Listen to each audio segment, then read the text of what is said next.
Gua oke, oke, sip.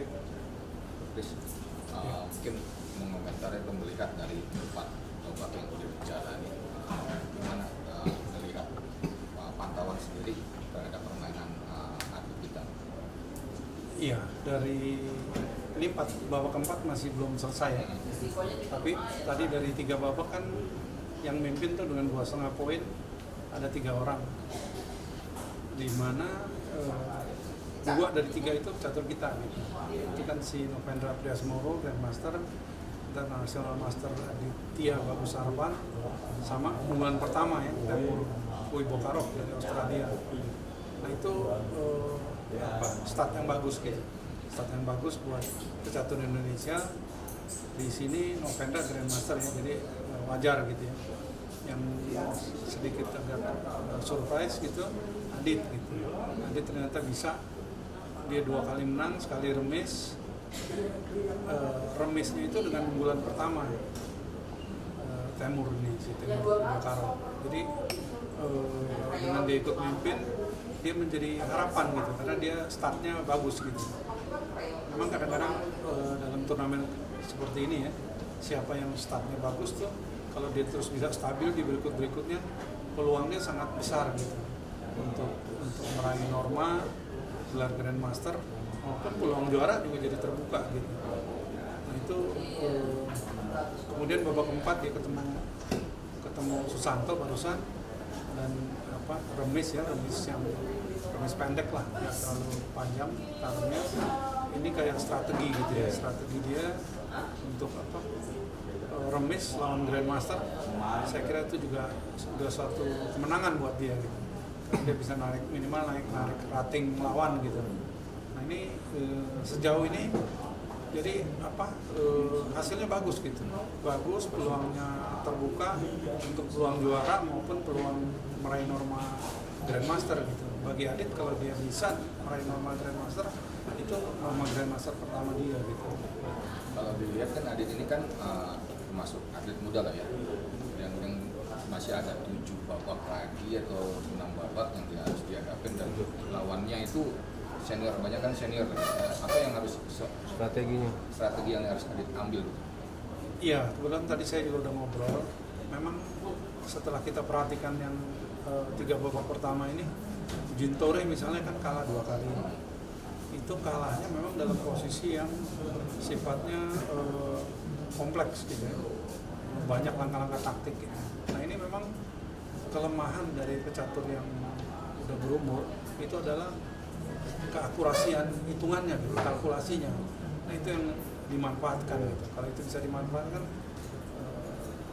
ya Tore 2 kali kalah, persis situasinya semacam itu gitu.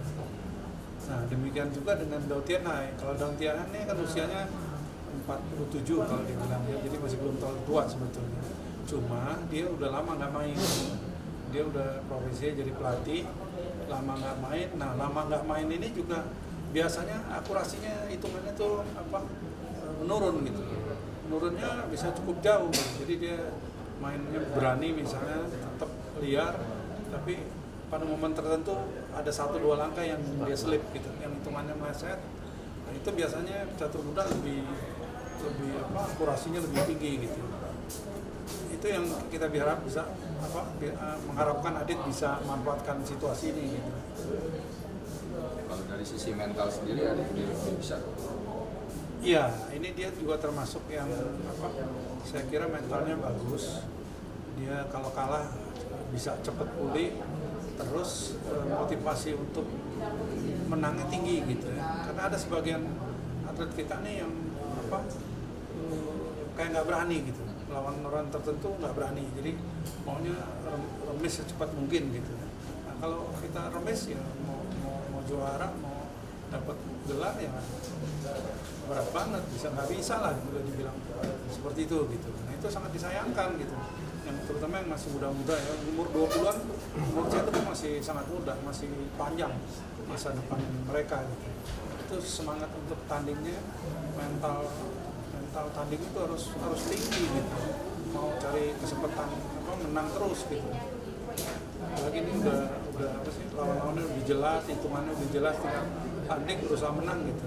lawan terberat yang sisa terakhir ini siapa yang dari 7 partai lagi? Yang perlu diwaspadai itu. Sama rekan sendiri sih sebenarnya, karena Traore dia udah remis dengan Temur tuh yang paling keras. Dia bisa remisnya juga, tadi bertarungnya panjang 60 langkah saya kira, jadi itu apa sih, pertarungan yang teruji banget gitu. Selama 60 langkah artinya nggak ada salah kan, seimbang terus gitu. Itu tanda-tanda bagus buat Adit. Vietnam Mongol masih jadi ancaman nggak? Masih juga, karena nih Mongol terutama ya, karena Mongol itu kan usianya masih muda, semangat tanding juga masih tinggi, sama Singapura itu juga nggak boleh diremehkan. Jadi apa, awal-awal mungkin jangan terlalu langsung maksain menang gitu, lihat situasi lah gitu. Karena dia anak-anak muda yang juga apa, lagi naik daun juga gitu, lagi seperti Adit lah posisinya di negaranya ya. Dia harapan dari masing-masing negaranya gitu. Terima kasih. Terima kasih Pak. Dari Temur. Tengah dulu apa? Temur kan Bapak. Anda Mas dulu kan? Temur unggulan utama dan satu unggulan kedua.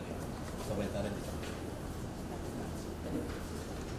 Kan hari ini ngambil setengah dari Temur 2 kali dan satu. Dan Adit masih pertanyaan lagi ini sebagai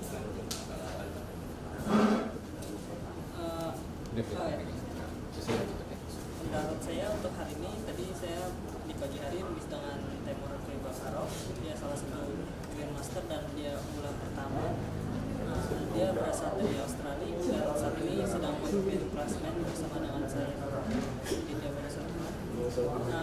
Dan ini sore saya remis dengan Grandmaster Susata Megaranto yang Grandmaster Indonesia yang pertama.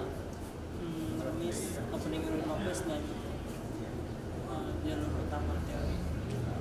Kalau kita lihat tadi permainan dengan Tremor itu kan bisa menahan remis gitu ya.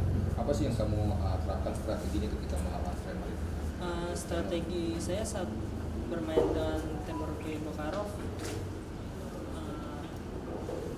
saya membaca pergerakan dia, jadi saya bermain solid. Misalnya kayak dia mau menyerang sayap kanan, saya akan memperhatikan sayap kanan, dan jika dia menyerang sayap raja saya akan bertahan juga bisa. Jadi tergantung pergerakannya. Waktu lawan Tremor pakai kanan. Pembukaannya namanya Caravan Defense dan variannya Advance. Kalau dengan Susanto sendiri, apakah kamu sebelum di sini sudah pernah sering bertemu dengan Susanto? Ya, saya bertemu dengan Susanto Megaranto terutama di online cukup sering, tapi di offline sebelumnya di ASEAN Zona 3.3 pernah ketemu. Saya memegang buah hitam dan remis juga di opening Islam. Nah, kalau strategi melawan Susanto sendiri seperti apa? Karena saya cukup sering bertemu secara online, jadi saya tahu kekuatan beliau di mana. Besok ya main ke 5 ya, game ke 5 Iya. lawan siapa? Besok game kelima akan Nguyen Dao Tien Hai dari Vietnam. Gimana strateginya? Kamu kan berarti udah berapa poin sekarang? Sekarang saya poin 3. 3. Apa yang akan kamu hadapi gitu? Mungkin strategi setelah melihat evaluasi pertandingan Nguyen sendiri kan? Saya akan berusaha untuk memenangkan Nguyen karena besok satu babak jadi Sudah pernah ketemu dengan dia? sebelumnya saya belum pernah bertemu dengan dia. Tapi sudah pernah membaca atau melihat pertandingan lawan apa dia main? Ya, saya melihat beberapa game di sini. Siap. Terima kasih ya.